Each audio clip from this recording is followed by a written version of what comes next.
Hi everyone, it's me, Tim. Today I want to talk about how feedback needs context because it's hard to know what to do with feedback if you don't have context. In the absence of context, feedback is very difficult to do anything with. Now, sidebar, I have done 2 videos on feedback.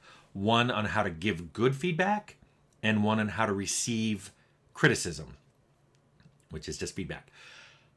I will link those below. I am not going to repeat those videos here because there's too much to go into, and I would very much get sidetracked into the points I made in those videos. I highly recommend that you watch those 2 videos before watching this one, so we don't get into the weeds on, well, what's constructive feedback and what am I supposed to do with the feedback when I get it. So I want to start this with an example because I think this will not only clarify why context is so important, but will kind of get rid of a lot of the detritus around this argument that people go, well, feedback is subjective and I think some things are objective. Well, okay, let's talk about this. Let's say you're making a movie and while you're making it, everybody loves it. The scriptwriter said, this is one of the best scripts ever. And other scriptwriters go, I agree, that script is amazing. And the cast, the actors are like, this is the best thing I've ever acted in. I had some of the best dialogue and those scenes were perfect. The crew, the director, the cinematographer, the cameraman, the lighting people all go, wow, we knocked it out of the park. This is fantastic. The editor, when the editor is putting the final cut of the movie together, they're like, this is great. This is going to be a huge hit. Can't wait to see this. So you're really excited about it and you release it. Well, you don't release it. You do a focus test.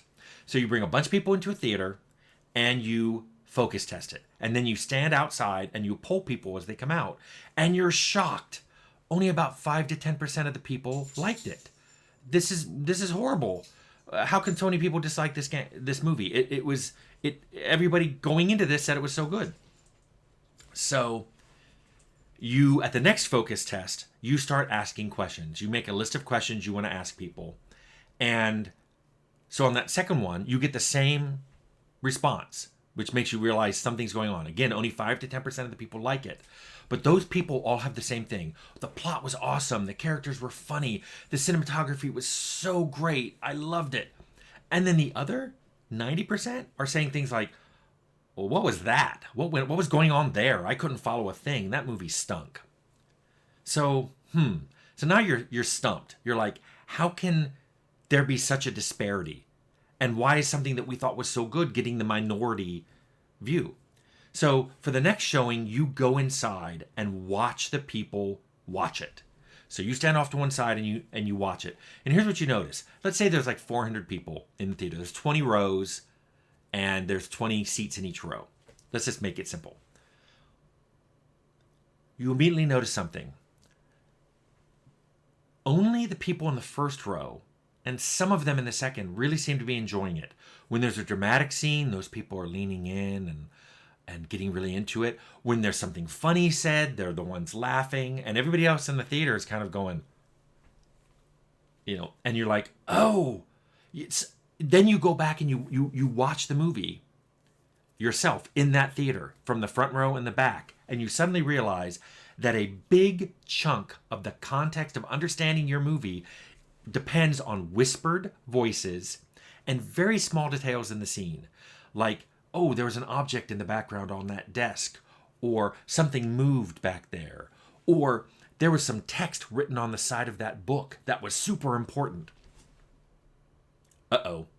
You suddenly realize that you've made a fundamental mistake. You've created a movie that requires those very subtle details to understand. Now, you change the next focus group and make it smaller and everybody's sitting up front. Boom. Suddenly when you do the polls at the end, 95% of the people are loving your movie. Whew. Let's look at what you should have learned there. First of all, already it's too late or too expensive to reshoot the movie. By the way, remember, it's not that it's too late, it's really that you don't have the money. Everything comes down to money. It's too expensive to reshoot the entire movie. Now, you can go through and re-record those voices.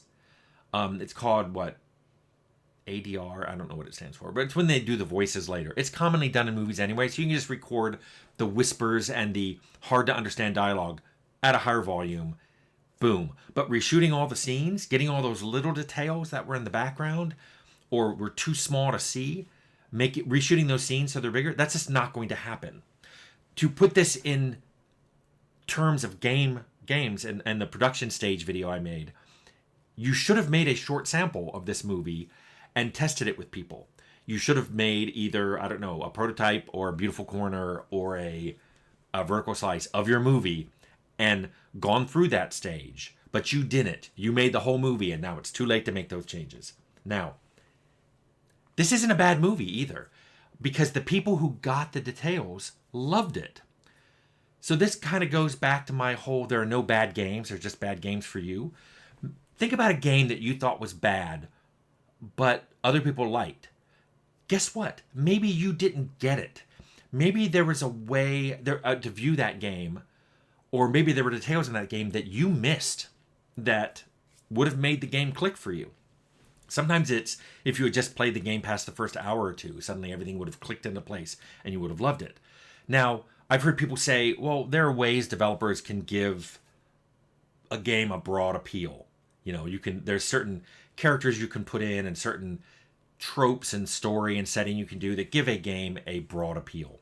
But then again, there are people who don't like broad appeal games. They love niche games and they love feeling special for feeling niche games. So those people will be driven off by a broad appeal game. But if what you're going for is a 90% approval rate, you may want to go that way.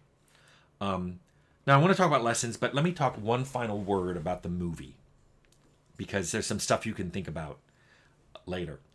The first thing I want to say is maybe this movie will do really well when it's released on video. Maybe seeing it at your home screen, which most people have big TVs now, and you're sitting closer and you have captioning on, maybe it'll suddenly do well when it gets released into the video market, in the home streaming market. And also, there's a whole lot of reasons why movies do bad in theaters when they're released, but then subsequently do great on video.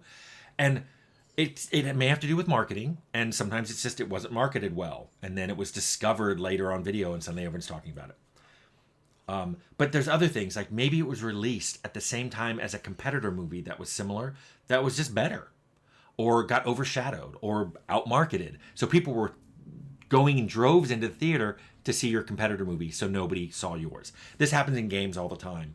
You release an RPG at the same time a bigger RPG comes out. The bigger RPG gets all the money, all the eyeballs, all the reviews, all the attention. Yours in comparison isn't as good. It's still a good game, but it's not a great game like that one, and in comparison it looks lesser. Sometimes it has to do with season of release. Like maybe you released a Christmas movie in the spring, or maybe you released a oh my god, everyone's a beach movie or a shark movie in the middle of winter. That's just not a good season for those style of movies. That can happen with games too. And there are other things, but what I want you to think about is when you've said a game is bad, it's not bad for everyone. It's just bad for you because other people like it. Proof, there are reviews that are good. The game doesn't have a 0%. Now, some games, let's talk about games again. Some games get released and are immediately panned. But then they build up a core of loyal gamers who love it. Is that a bad game? Because it was bad at the beginning, but now it's loved. And you may go, well, they fixed the features. Some don't. Some just go out, aren't well liked, and then get loved later. Bloodlines was like that. Bloodlines went out, wasn't well liked, grew over time. Yes, it had bugs fixed by us and by third-party people, but what people ended up liking about the game were things that were always there. So is it a bad game or not? And the reverse is true. Some games are great when they're released, and then 10 years later, people look back at it and go, oh, that's dated. Those are old school mechanics. Those graphics are really bad. And they bag on the game. Well, wait a minute. Is it still a good game, or is it now a bad game? Is it a good game that became bad? Is it only bad because people are looking at a game with a modern lens and they're applying it to a 10 or 20-year-old game?